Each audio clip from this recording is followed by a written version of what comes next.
머니레인의 10분 도서 요약. 부의 인문학 브라운스톤. 상가는 넘친다.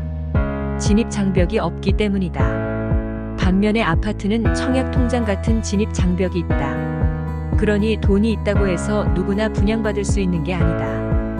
왜 그럴까? 수요에 비해서 공급이 부족하기 때문이다. 그러니 값이 오르는 것이다. 그러나 상가, 빌라, 단독주택이나 오피스텔은 청약 통장이 필요 없다. 왜 그럴까? 수요보다 공급이 넘친다는 뜻이다. 이런 화폐 시스템에 우리는 어떻게 대응해야 할까? 가짜 돈인 화폐를 모으려고 하지 말고 진짜 돈인 리얼머니를 보유해야 한다. 그게 부동산이고 주식이다. 자산 상승 사이클을 주목하고 바닥에 이르렀을 때 과감하게 빚을 얻어서 투자해야 한다. 따라서 바닥이라고 생각될 때 과감하게 빚을 얻어서 투자하는 게 최고로 빨리 재산을 늘리는 첩경이다. 이게 투자의 핵심이다. 이게 자본주의 게임에서 이기는 법이다. 제1장 노예의 삶을 선택한 사람들. 1. 왜 진보 정권이 집권하면 부동산 가격이 더 오를까? 서민을 돕겠다는 진보 정권의 따뜻한 복지 정책과 선심 정책이 부동산을 보유하지 못한 서민과 노동자를 궁지로 몰아넣는다. A. 전략적 사고 없이 무턱대고 열심히 하면 빨리 망한다. 전략적 사고 없이 이길 가능성도 없는 싸움을 선택하여 무조건 열심히 하면 망하는 지름길이라는 것이다. 주식 투자도 그렇고 사업도 그렇고 직업 선택도 그렇다. 전략을 형성하는 5가지 경쟁 요소. 첫째, 신규 진입 위협을 보자. 진입 장벽이 없다면, 즉 누구나 사업을 시작할 수 있다면 큰 돈을 벌 수 있는 사업이 아니다. 노래방, 커피숍, 치킨집, 모바일 대리점 등이 대표적이다. 둘째, 라이벌 기업 간의 경쟁을 보자. 경쟁 기업 수가 적을수록 돈을 많이 벌 수 있다. 독점 기업이야말로 큰 돈을 벌 수 있는 끝판왕이니 말이다. 독점 다음으로는 소수의 과점 체제가 돈을 많이 벌 수 있다. 셋째, 구매자의 교섭력을 봐야 한다. 기업이 만든 상품을 누가 사는지를 고려해야 한다. 구매자의 교섭력이 큰 경우 수익을 남기기 어렵다. 구매자가 갑인 경우다. 넷째, 공급자의 교섭력을 살펴봐야 한다. 기업이 원재료를 사올 수 있는 곳이 한 곳뿐이라면 당연히 높은 값을 지불할 수밖에 없다. 이처럼 공급자의 교섭이 절대적으로 큰 경우 상당히 높은 수익을 얻을 수 있다. 다섯째, 상품의 대체 위협이다. 만약에 기업이 만드는 상품이 하나뿐이라면 이 상품의 대체 상품이 나오는 것만으로도 이 회사는 망하게 된다. 그래서 한 가지 상품만 만드는 회사는 위험하다. 4. 시장은 도덕적 기준으로 보상하지 않는다. 시장은 어떻게 보상하는가? 보상은 노력과 재능에 항상 비례하지 않는다. 운이 작용하기도 한다. 시장은 기본적으로 수요 공급으로 작동한다. 도덕적 기준은 어디에도 끼어들 틈이 없다. 거래 상대방이 누구인지 상관없이 오로지 가격만 맞으면 거래가 되는 것이다. 왜 사람들은 노예의 길을 선택하는가? 이해하기 쉽도록 부동산을 예로 들어보자. 누군가가 대신 정답을 가르쳐주면 좋겠다. 그래서 스스로 판단할 능력이 없는 대중은 구루를 선택하고 따른다. 사람들은 자유를 원한다고 하지만 실상은 자유로부터 도피한다. 국가나 구루나 종교로 도피한다. 그래서 노예의 길을 선택하는 것이다. 왜 그럴까? 왜 자유를 버리고 노예의 길을 선택할까? 자유는 경쟁이 기본이고 노력이 기본이고 책임이 기본이기 때문이다. 경쟁하기 싫고 노력하기도 싫고 책임지기도 싫은 미성숙한 대중이 쉽게 원하는 게 무엇일까? 제2장 부동산 가격이 움직이는 메커니즘. 1. 서울과 지방 부동산은 양극화될 것이다. 혁신 기업을 백업하는 3가지 뭉침의 힘. 첫째, 풍부한 인재가 있는 곳에서만 혁신 산업은 가능하다. 둘째, 혁신 산업은 인재들 간의 지식 전파가 중요하기에 후진국으로 옮겨갈 수 없다. 셋째, 혁신 기업을 지원하는 인프라가 중요하다. 그래서 이런 뭉침의 힘은 혁신 기업이 한 곳에 모이게 만들고 그런 혁신 기업이 모여있는 도시는 점점 더 발전한다. 한국의 부동산 투자와 관련한 통찰은 무엇인가?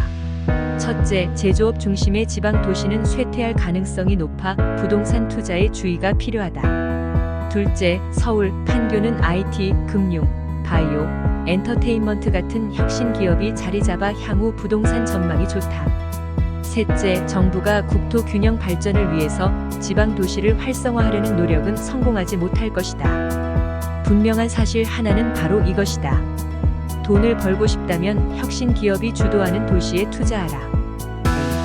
슈퍼스타 도시, 서울에 투자하라. 슈퍼스타 도시와 다른 도시 간의 격차가 더욱더 벌어지고 불평등이 확대되는 현상은 피할 수 없다. 그런데 왜 슈퍼스타 도시로 인재와 기업이 집중되는 것일까?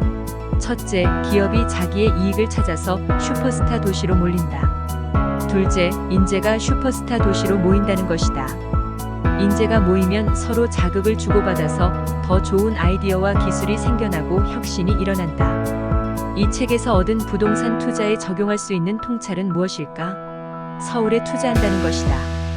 한국의 슈퍼스타 도시는 서울뿐이기 때문이다. 세월이 가면 갈수록 서울과 여타 도시의 차이는 점점 더 벌어질 것이다.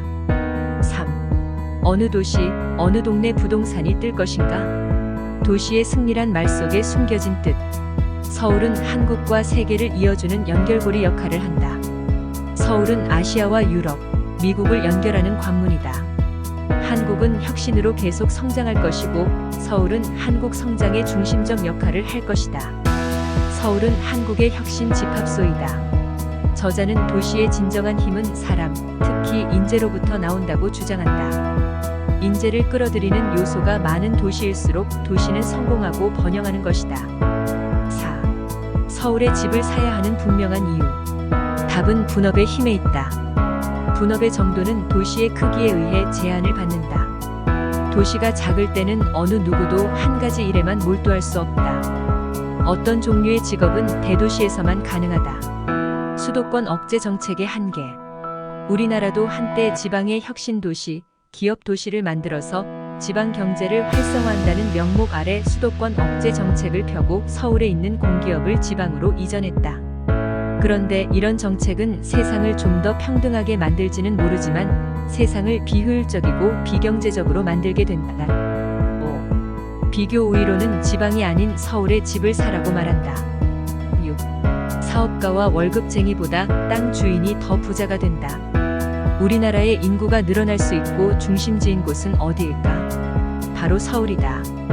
리카도의 차액지대론에 따르면 서울에 똑똑한 집 한 채 가진 사람이 평범한 월급쟁이가 평생 월급 모아서 번 것보다 더 많이 벌 수도 있다는 얘기다. 8. 부동산 가격은 수익성에 따라 달라진다. 아파트 전월세 가격도 마찬가지다. 집주인이 마음대로 전월세 가격을 올리는 게 아니고 전월세 수요에 따라서 결정된다. 9. GTX가 생기면 주변 집값과 상가값은 어떻게 변할까? 첫째, 도로 개통은 두 지역의 차이를 줄인다고 말했다.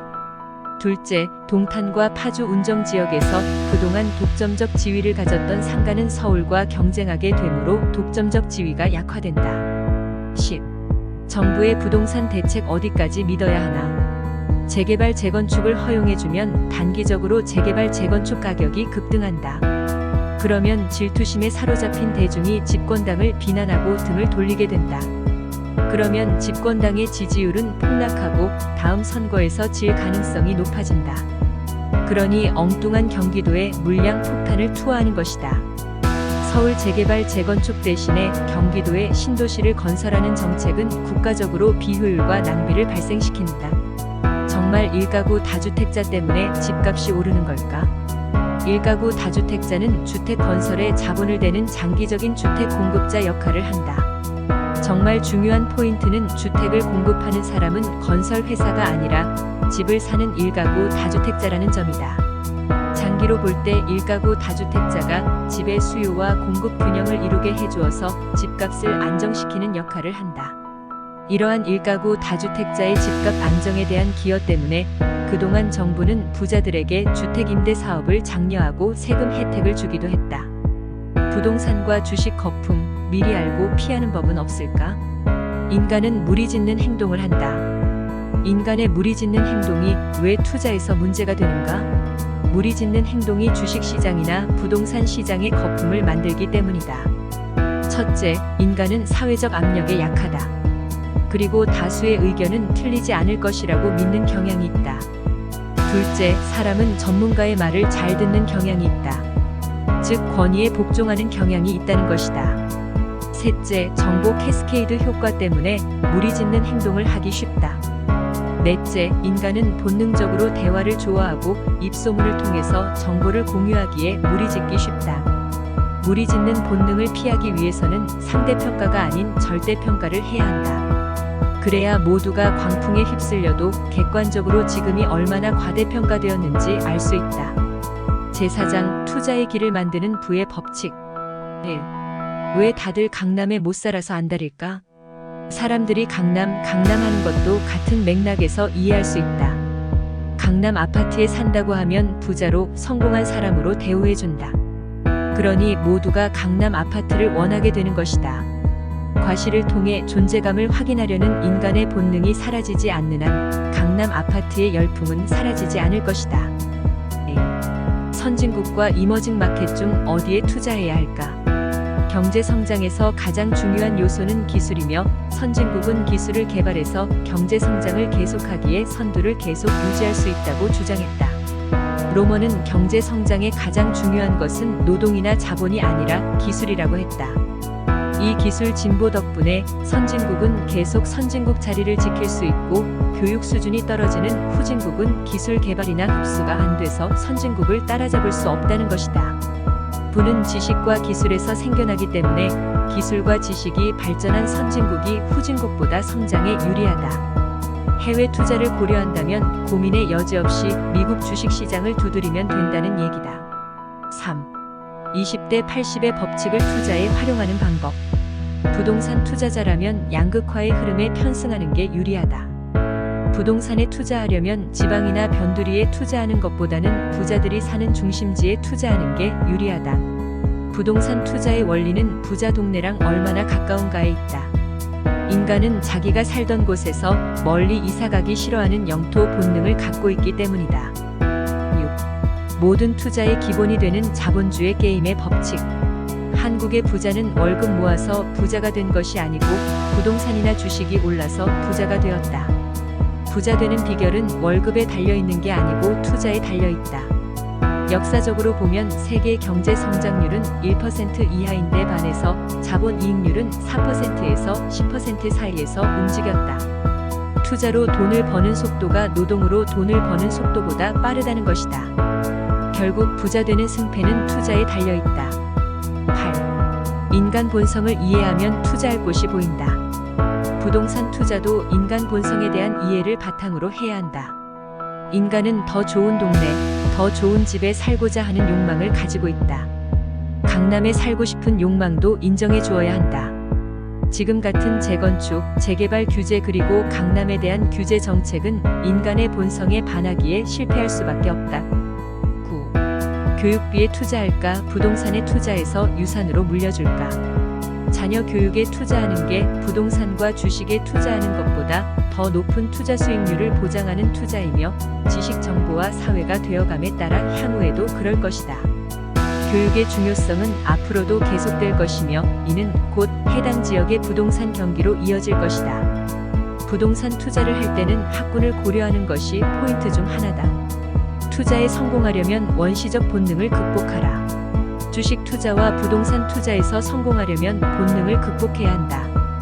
본능을 극복하는 투자법이 진입 장벽이 있어 남들이 쉽게 따라 할 수 없고 효율적인 시장에서도 유효한 투자법이다. 대다수 사람들은 본능대로 산다. 가난하게 사는 게 제일 쉬운 선택이기 때문이다. 본능대로만 살면 저절로 가난하게 살게 된다. 이것이 바로 다수가 가난하고 부자가 되지 못하는 이유다. 지금까지 머니레인의 10분 도서 요약이었습니다. 감사합니다.